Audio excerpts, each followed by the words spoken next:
Welcome to Positive Atheism English channel.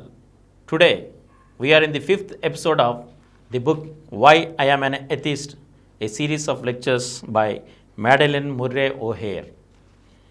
Well, you say, how does this fit in with living day by day? Do you live by the golden rule? No, I don't like the golden rule, and you know what the golden rule is these days.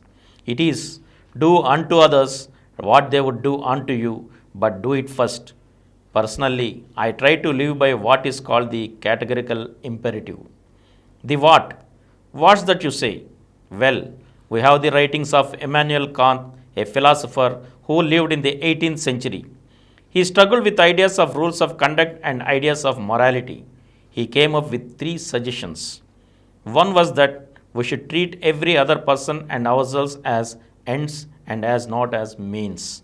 That we should treat ourselves and others as ends in themselves and not as means to an end. You just try that one.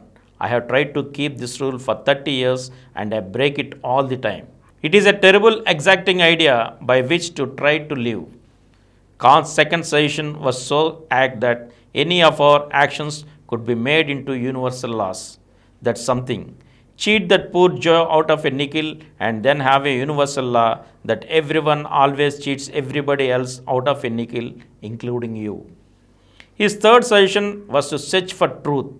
Well, I just gave up on that one. I don't know if we shall ever find out what truth is or what it isn't. Hitler said that truth was to kill 6 million Jews. The Roman Catholic Church said that truth was to exterminate thousands and thousands, maybe hundreds of thousands of persons in the Inquisition. So, I have amended his third suggestion to seek knowledge, keep on a quest to find out as much as you can about everything. Don't take anyone's word. Go find out for yourself. Well, let's pause here for just a minute. I know that what you are going to say now. You are going to say, well, that's all well and good, but you have not proved that a God does not exist. You are just talking. All right. And so let me take you back to the rules of logic and logical argument, because if we are going to get anywhere, we must have some rules for the game. Well, we all agree. You and I, of all the religious people, we all agree on one rule which I gave you now. This is, when anyone postulates a theory, he has the burden of proof of that theory. And I mean by that, when Newton said that he had discovered a theory of which later became law, a theory of gravity, he had to prove that his theory was correct. Well now, it's hard to believe, but religious leaders and religious scholars and churchmen of every kind have admitted that a God is only a theory. They have admitted this because they keep putting forth more and different proofs constantly to support their God theory. If a God really was, they wouldn't need to put out all these arguments and theories. But they have. For thousands of years, they have argued this point, and the burden of proof is on them, and they know it. We atheists have evaluated their arguments, and we merely decide if we want to accept them or reject them. So, any good atheist simply acquaints himself with all of these arguments that have gone on for thousands and thousands of years. This is impossible, you say. Well, it will surprise you to hear that in thousands of years, religions have only come up with 5 basic arguments. 5. Why could anyone need 5 reasons to believe? And isn't it curious that every religion person says, I believe in a God, rather than God is? This only reflects that it is still a theory. You are getting impatient. What are the possible sources of belief in the existence of a God? First, there is a direct sensory experience. This is real or imaginative. Have you seen God? Well, if you have never seen Him, you know no one else ever has, because you can trust your own senses. The second theory is intuition or mystical insight. Don't we all know how this never works? The third theory is faith, or blindly accepting someone else having seen Him or felt Him or having some mystical insight about Him. The fourth theory depends on authority.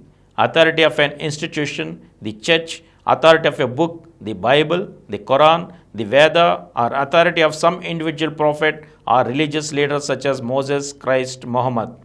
The fifth theory is logical or rational proof based simply on a priori grounds or deductions from self-evident truths. Now, these first four arguments that I have listed here are not really seriously considered by any religious scholars. The religious always get into the rational proofs. They never fall back on direct sense experience, intuition, faith, or authority.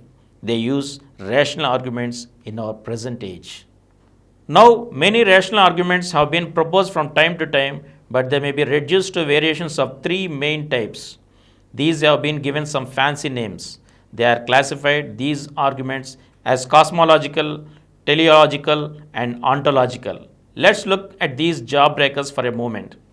The cosmological argument, first advanced by Thomas Aquinas, is the most popular. This is based on the principle of cause, the principle of causality, holding that everything requires a cause to account for its existence. At first sight, the argument appears convincing, but a very brief consideration reveals its offer no real proof. For the very same problem attaches to the supposed first cause. This reminds me of philosophers. The philosopher was John Stuart Mill's story concerning this. He was holding forth the cosmological argument and had talked about it from time to time in his house to callers until his little girl, aged about 6, came to him and said, "Daddy, you keep talking about God doing this and God causing things and God started the whole thing. I just want to ask you one question. Who caused God?" And this ends this theory. For if God caused or created everything, who created or caused God? If everything must have a cause, he had to have a cause too, to account for his existence. And so the cosmological argument is worthless theory. We shall continue the remaining part in the next episode. Thank you.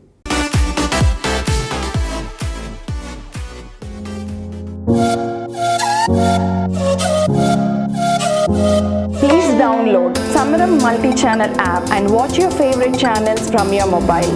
App available on Google Play Store and subscribe to the channels.